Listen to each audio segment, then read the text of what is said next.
ॐ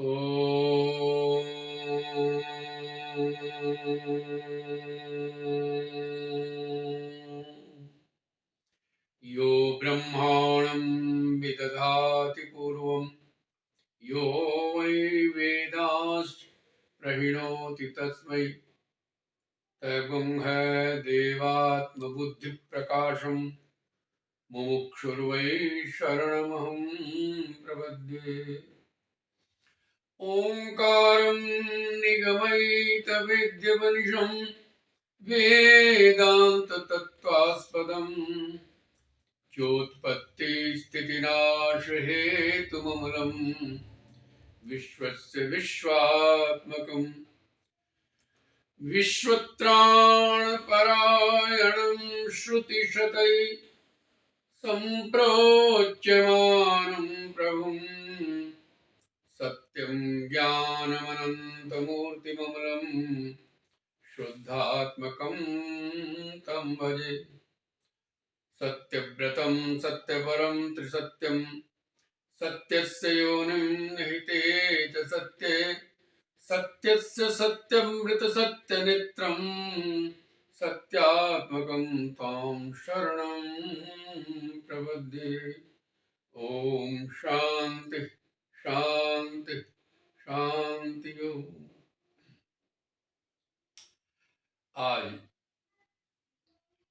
हमारे शिष्य आचार्य सागर ने एक प्रश्न किया, गुरुदेव आप ईश्वर को, परमात्मा को, भगवान को किस रूप में मानते हैं, या हमें किस रूप में मानना चाहिए ताकि हमारे मन में भेद बुद्धि पैदा ना हो।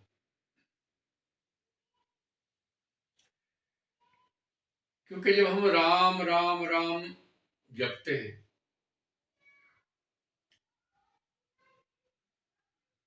तब कभी कभी मन में आता है कि जब कहीं भागवत की कथा सुनते हैं तो कृष्ण कृष्ण जपें, शिव पुराण सुनते हैं तो शिव शिव जपें, रामचरितमानस सुनते हैं, हनुमान चालीसा पढ़ते हैं तो हनुमान जी को माने। तो बार बार मन पलटता है और द्वैत बुद्धि हो जाती है, समझ लीजिए, इधर को जाए उधर को जाए।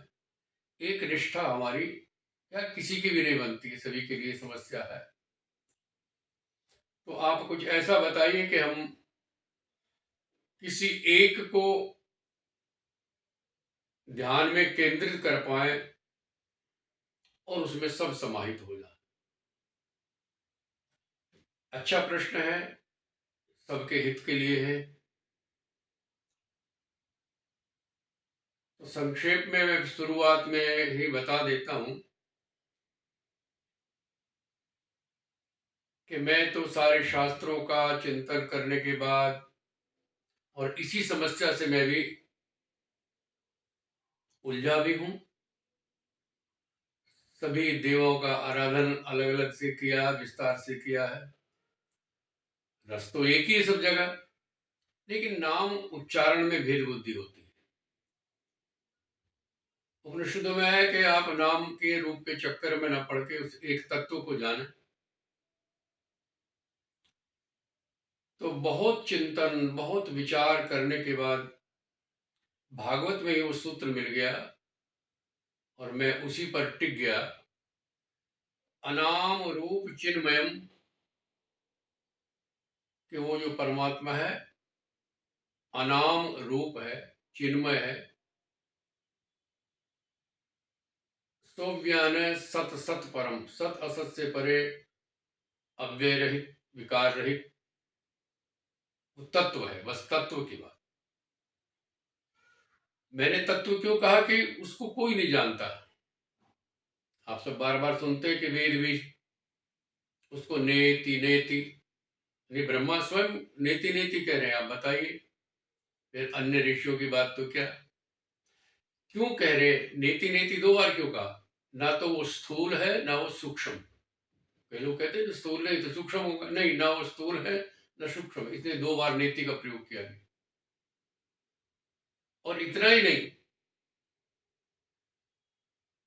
कि वो जो तत्व है क्या है, वेद मना कर रहे हैं, उपनिषद मना कर रहे हैं, और भागवत इत्यादि में हमने देखा, महाभारत में भी देखा कि सारा वृत्तांत, सारी चरित्र, सारे देवताओं का चरित्र, भगवान श्री कृष्ण का पूर्ण चरित्र कहने के बाद भी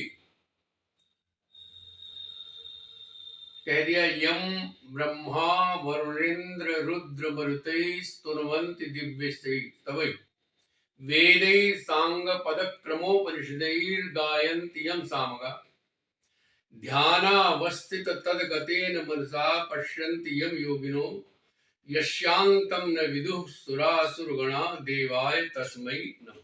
वो कोई देव है, देव नहीं, द्योतमान है, प्रकाशमान है, देने वाला है, अनेक अर्थ, लेकिन कोई तत्व है जरूर। और ये सभी मानते भाई कुछ है जो इस शरीर से, हमसे बिल्कुल निसंग, लेकिन साथ में सदा है, सर्वव्यापक है, सर्वरूप है। अब सर्वरूप होने का मतलब हर रूप उसी का है, तो उसमें किसी एक में तो हम निर्धारित नहीं कर सकते। तुम कुमार है, तुम कुमारी, तुम वृद्धो, वो वृद्ध भी है, कुमारी भी है, कुमार भी है, सब रूप है। तो इसको कोई भी एक रूप में निश्चित नहीं कर सकता, वो अनेक रूप बदलता रहता है। तो हम एक निष्ठ एक रूप कैसे हो? दूसरे हमने लोगों को देखा कि वो अनन्य चिंतन की बात बार बार सुनते हैं, अनन्याश्चिन्तयन्तो माम ये जना पर्युपासते तेषाम नित्याभियुक्तानाम योगक्षेमम वहामि। बहुत ही महत्वपूर्ण और अद्भुत मंत्र है गीता का ये।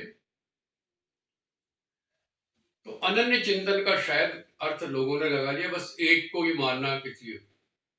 कई बार प्रवचनों में हमने देखा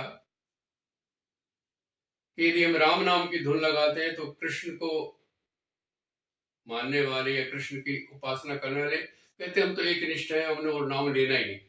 वो कृष्ण कृष्ण राम राम नहीं कह रहे, देखा हमने, देखा है। कृष्ण की धुन लगाई तो राम धुन वाले चुप होते देखे। तो अभी हमारी भी शंकाएं थी, हमारा भी संदेह था, और लोगों को देखा, सबको देखा, देख रहे हैं अब भी।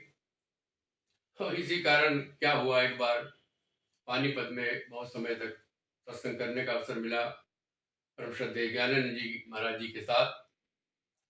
तो वहाँ 15-15, 20 दिन के सत्संग चले, तो वहाँ भी ये समस्या मेरे सामने आई। कुछ भक्त, कुछ देवियाँ राम का नाम ना ठीक से ले, कोई कृष्ण का नाम न ले। तो सोचा एक ऐसी स्तुति बनाई जाए कि जिसमें किसी देवता का नाम ना हो। एक स्तुति जो हमारी प्रचलित है, पूरी तो अब नहीं गा पाएंगे, वो हमारी वेबसाइट पे आप कहीं भी देख सकते हैं। हे दयालु दीनबंधु, हे मेरे परमेश्वर, ये जन्म न व्यर्थ जाए। हे भगवान, ये वाला जन्म हमारा व्यर्थ ना हो, हे दयालु, हे पर कुछ दया मुझ पे तो कर। इसकी अंतिम पंक्ति है, अंश हूं चैतन्य तेरा, सच्चिदानंद रूप हूं, सत्य को मैं सत्य जानूं, दीजिए ऐसी नजर। इस पूरे भजन को हम अलग से भेज देंगे संगीत के साथ। तो प्रश्न ये आया कि उसको किस रूप में माना जाए। तो श्रीमद् भागवत से मिला अनाम रूप चिन्मयम सुव्यान सत्सत परम। कि वो अनाम रूप चिन्मय है, लेकिन भक्तों के कारण जैसा कहा जाता है कि जैसी हमारी श्रद्धा भक्ति होती है, हम उस रूप में उसको मानने लगते हैं, और वो इतने कृपालु है कि वो साकार भी हो जाता है, रूप भी धारण कर लेता है, नाम भी रख लेता है। लेकिन आप ये जानते हैं नाम और रूप सदा मिथ्या होते हैं, ये परिवर्तनशील है, बदलते जाते हैं और समाप्त भी हो जाते हैं रूप, लेकिन तब तो कभी समाप्त नहीं होता, ये भी ध्यान रखना। कृष्ण आज उस रूप में नहीं है जो देवकी नंदन के रूप में, राम उस रूप में नहीं है दशरथ पुत्र के रूप में, लेकिन वो तत्व एक ही है, इसलिए वो सर्वत्र सदा मौजूद है। लेकिन हम नाम रूप के चक्कर में उलझ जाते हैं कि हम तो इसी को माने। तो अनन्य चिंतन की बात समझ के बस इसके अलावा किसी को नहीं मानना, ये गलत धारणा। अनन्य चिंतन का अर्थ गोस्वामी जी ने लिखा है, हनुमान जी को समझा रहे, सो अनन्य जाके असी मति न तरही हनुमंत, मैं सेवक सचराचर रूप स्वामी भगवंत। ये सारे रूप मेरे ही हैं, जो ऐसा मान करके मुझे सबकी सेवा करता है, सबके प्रति श्रद्धावान रहता है, वही अनन्य है। लेकिन ये नाम रूप का चक्कर बहुत बड़ा पड़ा हुआ है, तो इसको निश्चय करें, कैसे करें ताकि भेद बुद्धि ना हो। और वैसे ये भी सावधान कर दूं, यदि कोई किसी रूप में जप रहा है तो उसको भेद बुद्धि ना करें, बल्कि युक्ति से समझाएं। न बुद्धि भेदम जनेद अज्ञानम, वो जैसे भी जप रहा है, जैसे भी ले रहा है, नाम तो उसी के हैं, सब नाम उसी के। लेकिन यदि इस विषय को, जिस प्रसंग को आज उठवाया है, इसको यदि आप चिंतन करें तो आप शायद एकनिष्ठ हो जाएं। क्योंकि अभेद दर्शनम ज्ञानम, सच्चा ज्ञान है जब हमारा अभेद हो जाए, भेद रहित हो जाए, एक में टिक जाए, अभेद दर्शनम ज्ञान।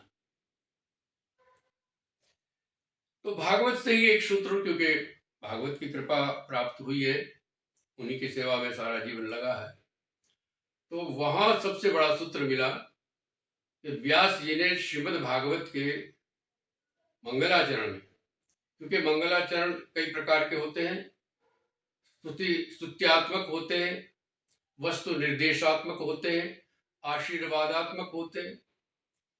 तो भागवत का जो पहला श्लोक है, जन्माद्यस्य तुन्नयादित रतः चार्थे च भिज्ञत स्वराट, तेने ब्रह्म हृदय आदि कवये मुह्यन्ति यत् सूरयः, तेजो वारि मृदाम यथा विनिमयो यत्र त्रिसर्गो मृषा, धामना स्वेन सदा निरस्तकुहकं सत्यम परम धीमहि। यहाँ इन्होंने अपना लक्ष्य, अपना इष्ट या वस्तु का निर्देश किया है कि वो जिसकी हम व्याख्या कर रहे हैं श्रीमद् भागवत में, वो सत्य है, परम सत्य है, सत्यम परम।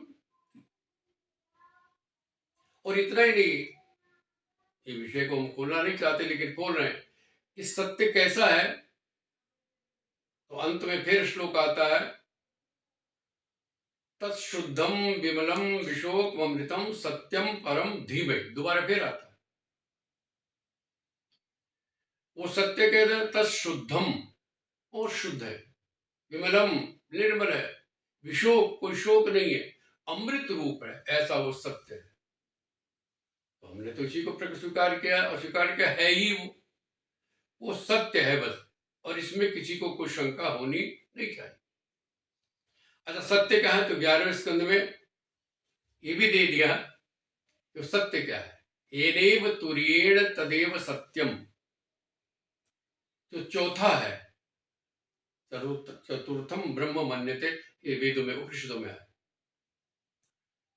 चौथा कहां से, तीनों शरीरों से परे चौथा, स्थूल सूक्ष्म और कारण शरीर से परे जो चौथा आत्म तत्व, वही सत्य है। तीनों गुणों से परे, सत्य रजतम से भी परे कुछ चीज है, परम सत्य है।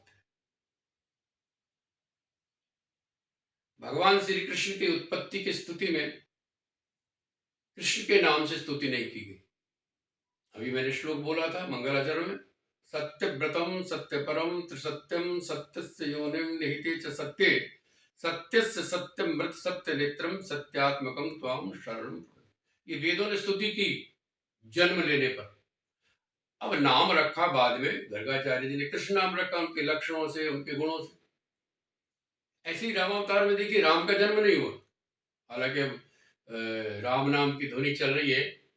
यह अवसर ऐसा 22 तारीख को भगवान श्री राम का विग्रह स्थापित होगा।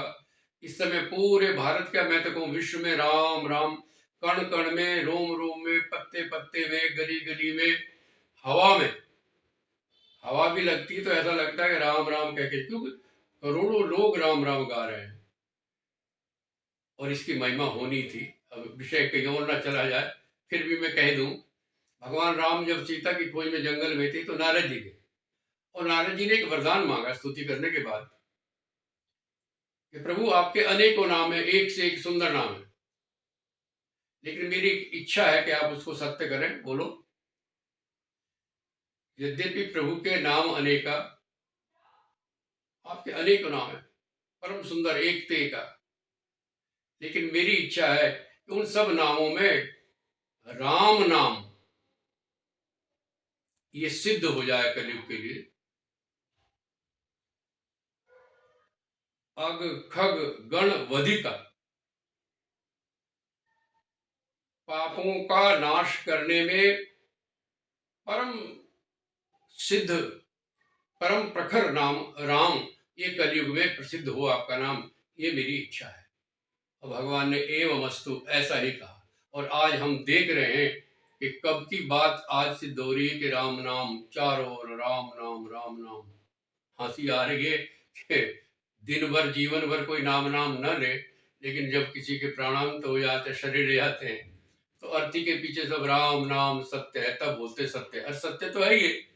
अब पहले सत्य मान लो तो कल्याण हो जाए, लेकिन वो तब तक सत्य बोलते हैं जब तक मुर्दा मथ है, तब तक राम नाम सत्य है।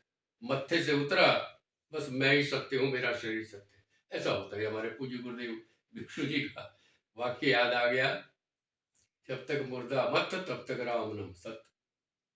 तो सत्य, सत्यम परम धीमहि, और कृष्ण की स्तुति सत्यम परम धीमहि। राम की बात आई थी, अभी अवतार हुआ, तो वहां आप ध्यान से दे कि राम नाम तो वशिष्ठ जी ने रखा, लेकिन गर्भ में कौन आया? जब ते हरि गर्भ ही आए, हरि गर्भ में आए। भगवान शंकर भी कहते कि उस हरि के अवतार के अनेक तथ्य हैं, अनेक कहानियां हैं, अनेक जन्मों की कथाएं। बार चरित हरि बहुविध कीना, ये हरि शब्द की भी व्याख्या लिख रहे, बहुत लंबी है। तो हरि का अवतार हुआ, और अब श्राप भी हरि को मिला, क्योंकि नारद जी ने किसको श्राप दिया? हरि सन मांगो सुंदरताई। हरि के अनेकों अर्थ है, 16 अर्थ हैं अमरकोश में। हरि मैंने बंदर भी होता, हरि मैंने घोड़ा भी होता, हरि मैंने सांप भी होता, हरि मैंने तोता भी होता। तो खैर बात चल रही थी कि इन सब नामों से परे मैं आपको ले जाना चाहता हूं। आप लीजिए नाम, मुझे कोई दिक्कत नहीं, बहुत अच्छा है, लेकिन एक निष्ठ होकर और नामों का की अवहेलना न करें। लेकिन सबको आप जप नहीं सकते, इसलिए एक निष्ठ होना पड़ेगा। तो आज का ये प्रश्न बहुत बढ़िया है कि वो जो भी है परम तत्व है, चैतन्य तत्व है, सर्वत्र व्याप्त है, सर्वरूप है। गीता में वसुदेव सर्वम, लेकिन यहाँ वसुदेव फिर नाम आ गया। तो शुद्ध अंतःकरण का नाम भी वसु है, और उसमें जो द्योतमान चेतना है उसका नाम वासुदेव है। और ऋषभदेव पंचम स्कंद में अपने पुत्रों कहते हैं, न यावत मई वासुदेव रति, मुझे वासुदेव वासुदेव में जब तक रति नहीं करोगे तब तक कल्याण नहीं होगा। तो इसका मतलब ऋषभदेव जी वासुदेव अपने को कह रहे हैं। तो वासुदेव ने सर्वस्मिन वसते, सब में जो वस रहा है वही परम सत्य आ गया। तो आप और हम नाम रूप में ना पढ़े इस समय, आप विचार आपका है। तो सत्य को, परम सत्य को, भाई मैं तो यहाँ पर टिक गया कि वो जो भी है, जैसा भी है, क्या नाम है, क्या रूप है, मुझे नहीं पता, वो परम सत्य है। और उसकी अभिव्यंजना तो होनी चाहिए, तो उसकी शाब्दिक अभिव्यंजना सत्य की है ओम।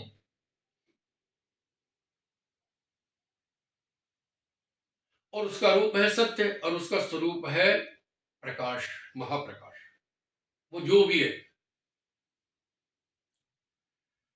तो भागवत में व्यास जी ने रामम परम धीमहि, कृष्णम परम धीमहि, राधाम परम धीमहि, शिवम परम धीमहि, कुछ ने लिख करके सत्यम परम धीमहि ये रखा। और वो सत्य है बस। परसों के प्रवचन में भी ये था कि आरुणीय ऋषि अपने पुत्र श्वेत केतु को जब दिग्दर्शन करा रहे ब्रह्म का, तो कहते सद एव सौम्यम इदम अग्रे आसित, पहले सत्य ही था, तो इसका मतलब और कुछ नहीं था, तो जो कुछ बना सत्य से बना। ब्रह्म था तो सब ब्रह्ममय है। सुवर्ण से जातम, यदि सुवर्ण से कोई चीज बनी तो वो सुवर्ण ही है, सोना ही होगा।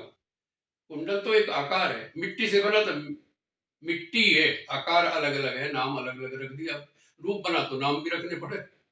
घड़ा भी फूटेगा, उसका नाम भी फूट जाएगा, मिट्टी रह जाएगी, सोना ही रह जाएगा। ऐसे ये सब कुछ विनष्ट हो जाएगा तो सत्य ही रह जाएगा। चतुश्लोकी में भागवत पे आज आ गए, पता नहीं कहां से सोच तो कुछ रोए थे। चतुश्लोकी में कहा अहमेवास देवाग्रे नान्यद यत् सत सत परम पश्चात अहम यदे तच्चै यो वशिष्येत सोस्म्य हम। 3 बार अहम अहम अहम, मैं। आप और हम सब मैं का प्रयोग करते हैं, मैं हूं। ये कोई नहीं मानता कि मैं नहीं हूं, और ये भी नहीं मानता मैं मरूंगा। क्यों? तब उसका ध्यान उस तत्व पर जाता है जो कभी मरता नहीं। पूज्य गुरुदेव भिक्षु जी कहते हैं, जो मरता है वो डरता नहीं, और जो डरता है वो मरता नहीं। शरीर मरता है, मगर इसको पता नहीं, चमड़ी हड्डी को थोड़ा पता मैं मरूं। लेकिन अंतर चेतना में जो सोच रहा है मैं मर ना जाऊं, है मैं, वो कभी मरता नहीं। तो आइए सत्य पर हम टिके। जो प्रश्न किया गया, हम किस रूप में मानते हैं? अनाम रूप चिन्मयम। इसमें कोई वाद विवाद नहीं है। लेकिन ये सत्य है कि उसमें जो भी वो तत्व है, और मैं अंत में आ रहा हूं, उसमें 3 चीज होनी जरूरी है। वो तत्व में 3 चीज, जहां भी वो तीनों पूर्ण रूप से हैं, वही वो ब्रह्म है, वही वो ईश्वर है, वही वो गॉड है, वही वो अल्लाह है। कोई मत इसको मना नहीं कर सकता। मैं जो 3 चीजें बता रहा हूं, आपको यदि अच्छी लगे तो इस 3 रूप में उसको माने, तो आपकी भी भेद बुद्धि अलग हो सकती है। सबसे पहला उसका जो रूप हम मान रहे हैं, प्रकाश रूप है, महाप्रकाश। उसी के प्रकाश से सब कुछ प्रकाशित है। ये सारे वेदों में, उपनिषद में लिखा। चाहे वो अल्लाह को मानने वाले, वो भी मानते वो एक प्रकाश है, नूरे इलाही। बाइबिल कहता है गॉड इज लाइट। वो एक रोशनी है, वो एक प्रकाश है।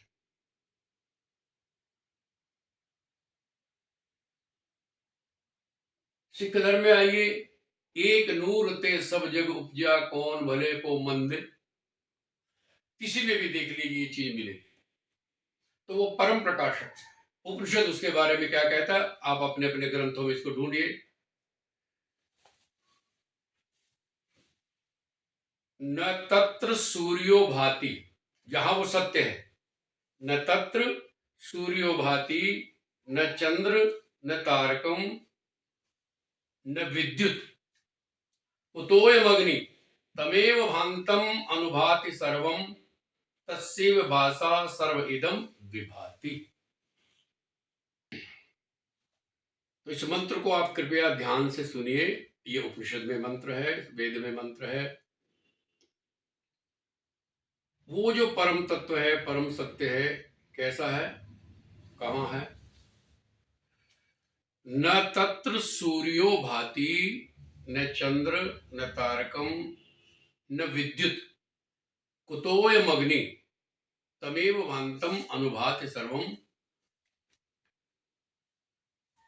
सर्वस्य भाषा इदम विभाति। सब कुछ इसी से चमक रहा है।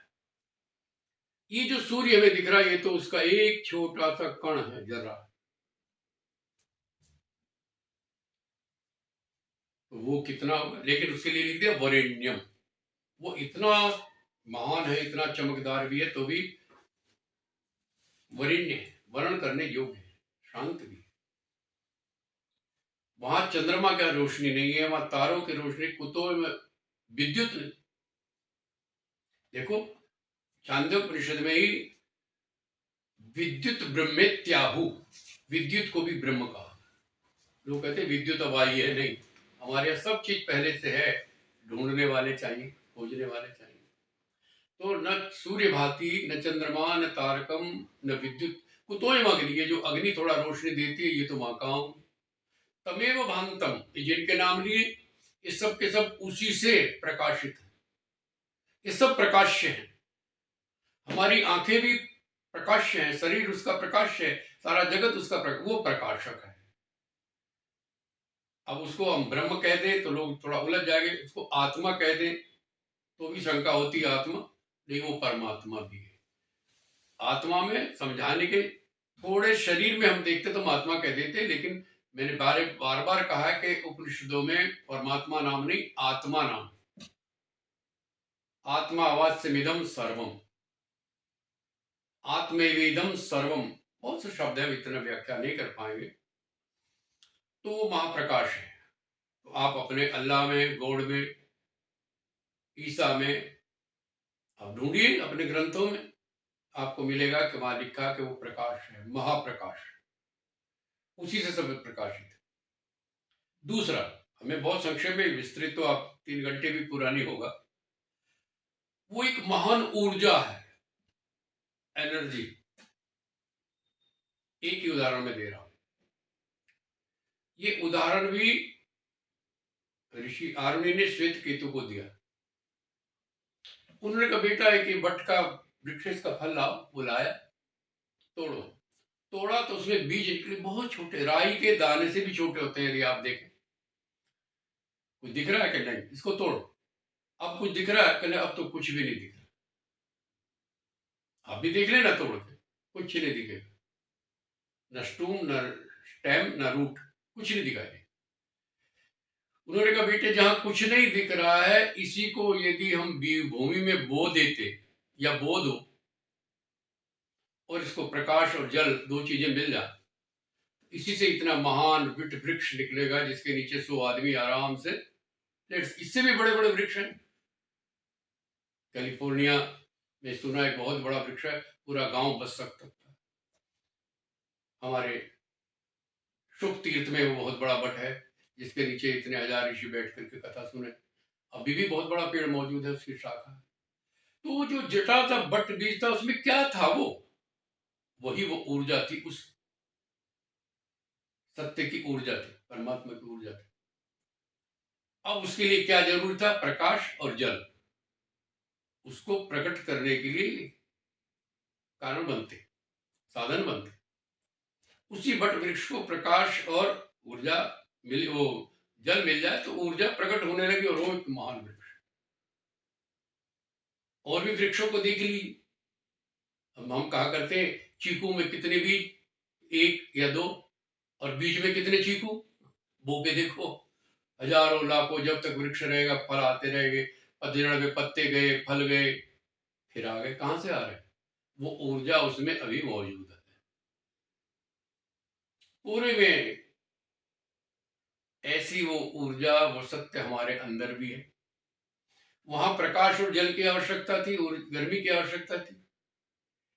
यहाँ भगवत कृपा का जल चाहिए और सदगुरु कृपा की ऊर्जा, ज्ञान ऊर्जा चाहिए। तो जैसे वो वट वृक्ष छोटा सा फैल गया, ऐसे वो सूक्ष्म आत्मा जो बहुत सूक्ष्म है, प्राप्यते तत्कृपैव, उसकी कृपा हो जाए और गुरु की ज्ञान की ऊर्जा साधक को मिल जाए, तो आत्मा भी विवृते तनु स्वाम, नायमात्मा प्रवचने लभ्य न मेधया न बहुना श्रुतेन यम वैश्य वृणुते, जिसे वो स्वीकार करे, तेन लभ्य तस्यैव आत्मा विवृते तनु स्वाम। गुरु कृपा हो जाए, सदगुरु कृपा हो जाए और प्रभु की कृपा हो जाए, आशीर्वाद मिल जाए, तो ये आत्मा प्रकट हो जाती है। इसलिए लोग कहते हैं कि ईश्वर बाहर कहीं प्रकट नहीं, तुम्हारी अंदर ही प्रकट होगा। और ये सत्य, मैं तो सत्य मानता हूं। वो पहले अपने अंदर प्रकट होगा, और यदि बाहर भी है तो जब तक अंदर प्रकट नहीं होगा, अपने स्वरूप का बोध नहीं होगा, तो उसका प्रकटीकरण पूर्ण नहीं होगा। तो उसमें महान ऊर्जा है। कितनी ऊर्जा है, बट वृक्ष से समझा दिया। एक शुक्राणु, हमारा जन्म हुआ, शुक्राणु माइक्रोस्कोप से भी बड़ी मुश्किल से दिखा, बड़ा मैग्नीफाइंग चाहिए उसको। एक बूंद में 1,00,000वां भाग ज्यादा ही होगा, इतना छोटा। और जब उसको साधन गर्म मिल जाता है, ऊर्जा मिल, सब कुछ मिल जाता है, तो वही आज 5 फुट का, 6 फुट का आप और हम बैठे हैं, कितने सूक्ष्म थे। तो ये ऊर्जा हमारे अंदर भी है, वृक्षों में भी है, सब जगह वो ऊर्जा काम कर रही है। सूर्य के चलने में, हवा के चलने में वो ऊर्जा प्रकट है। आप देखिए, तो वो सूक्ष्माति सूक्ष्म है, बहुत सूक्ष्म है। तो दो हो गए, एक तो वो महाप्रकाश है, उस परमात्मा को, गॉड को, अल्लाह को आप मानिए तो रोशनी है, प्रकाश है, नूर है, लाइट है। दूसरा मैंने कहा उसमें इतनी ऊर्जा है कि सारा संसार उसी के भरोसे चल रहा है। तीसरा, उसमें शब्द है, वर्ड है, नाद मैं उसको कहूंगा, हमारे यहाँ कहते हैं उसको नाद, क्योंकि वो जो नाद शब्द है वो सबसे पहले प्रकट हुआ। देखो, हम सनातन धर्म की बात करते हैं, लेकिन हमने पढ़ा सनातन ब्रह्म,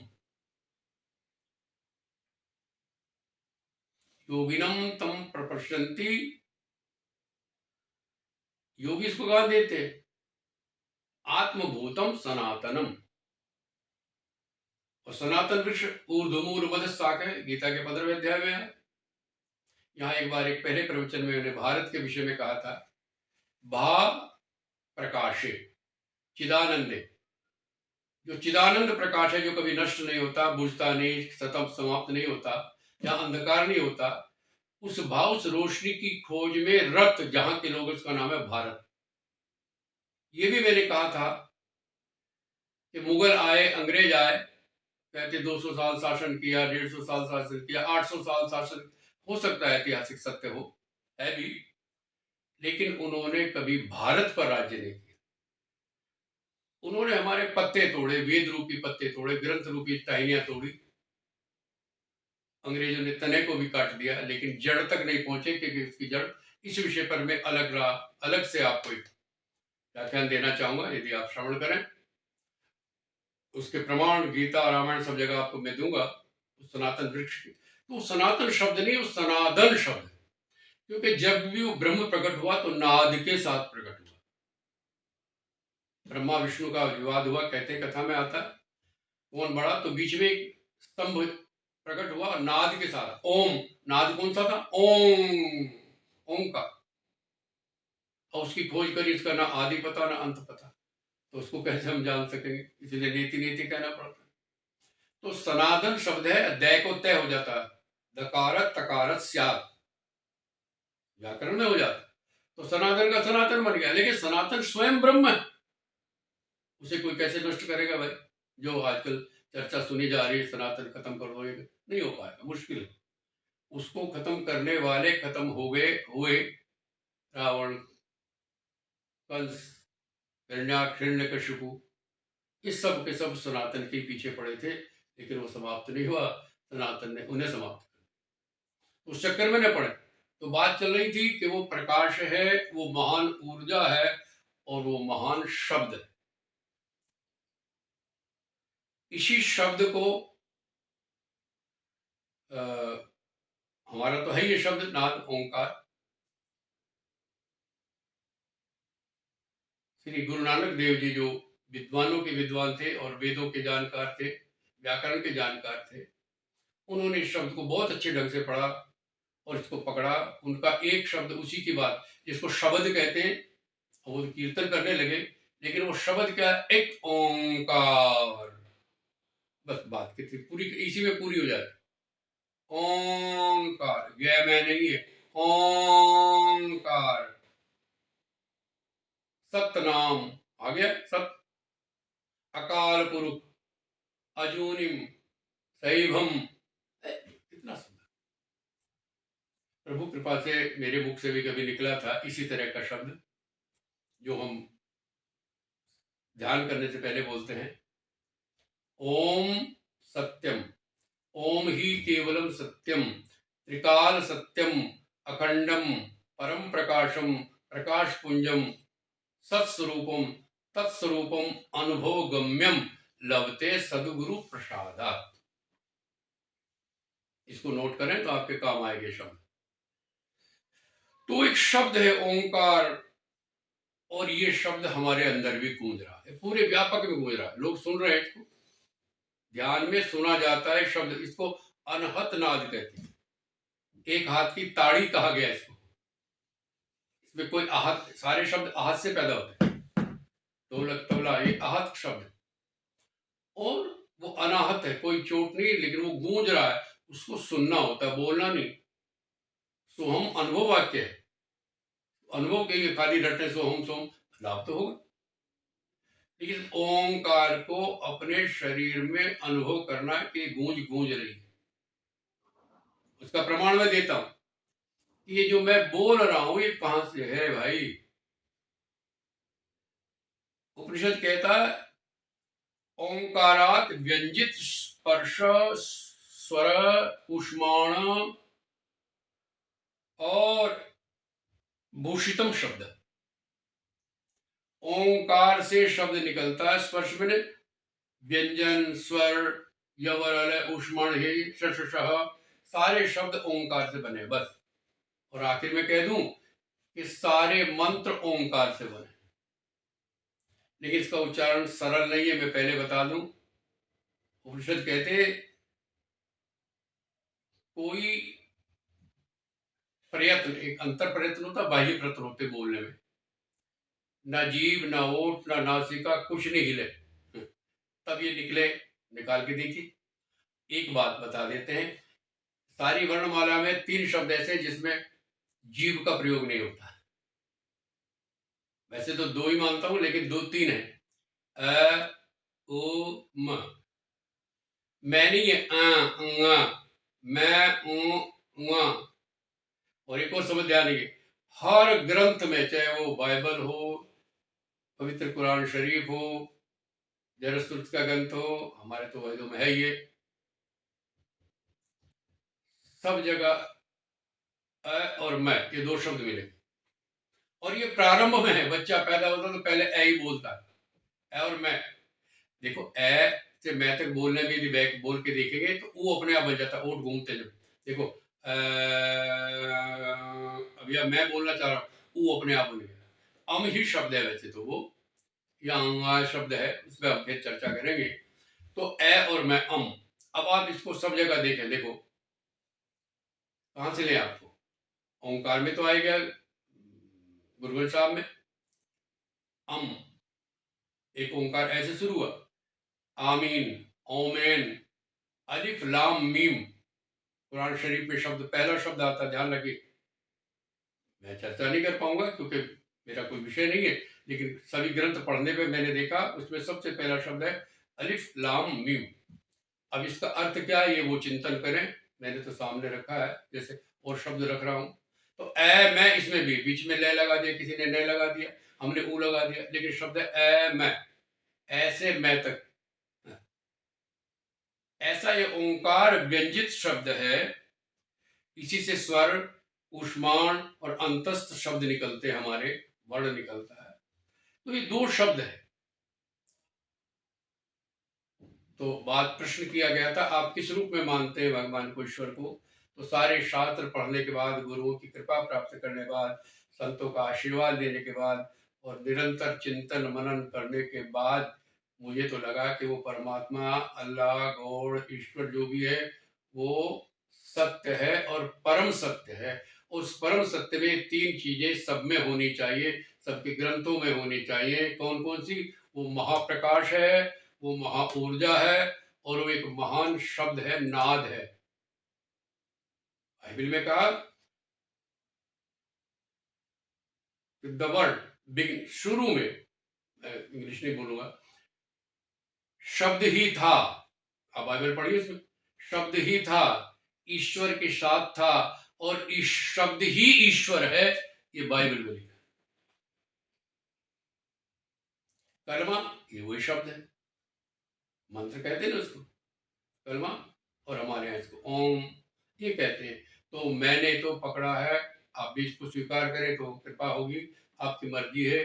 वो जो भी है हम नहीं जानते, ना जान सकते हैं, वो सत्य है, जहाँ भी परम सत्य है वो ईश्वर है, जहाँ भी वो परम ऊर्जा है, और जहाँ वो नाद है। तो वाणी जो मेरी निकली, अंत में फिर कह दूं ओम से निकलती है नाभि से, और इसके 4 रूप होते हैं। परा नाभि से, पश्चंती हृदय से, मध्यमा कंठ से, और वैखरी केवल जुबान से निकलती है। इसकी चर्चा इससे पहले एपिसोड में हम शायद कर चुके हैं, ज्यादा न करें। लेकिन ये शब्द परा शब्द केवल परमात्मा का शब्द है, बाकी सदगुरु का शब्द है। पश्चंती मध्यमा अपने जनों का शब्द है, और ये व्यर्थ की बकवास जो है ये वैखरी शब्द है, ये दिन रात बोलते रहते हैं। तो ये 3 प्रकार की वाणी है।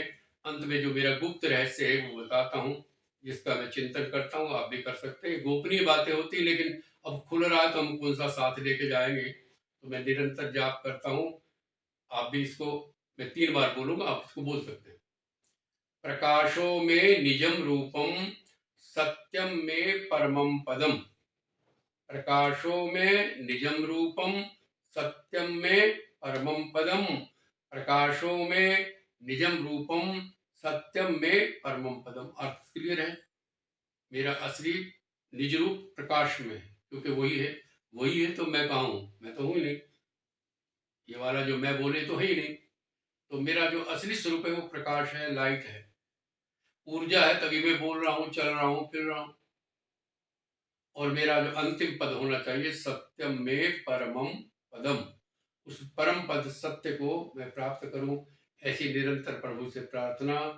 और यही प्रार्थना होनी चाहिए कि मेरा कल्याण किस रूप में हो, कि उस परम सत्य में मेरी अंतिम स्थिति हो। हरिओम तत्सत, हरिओम तत्सत, हरिओम तत्सत।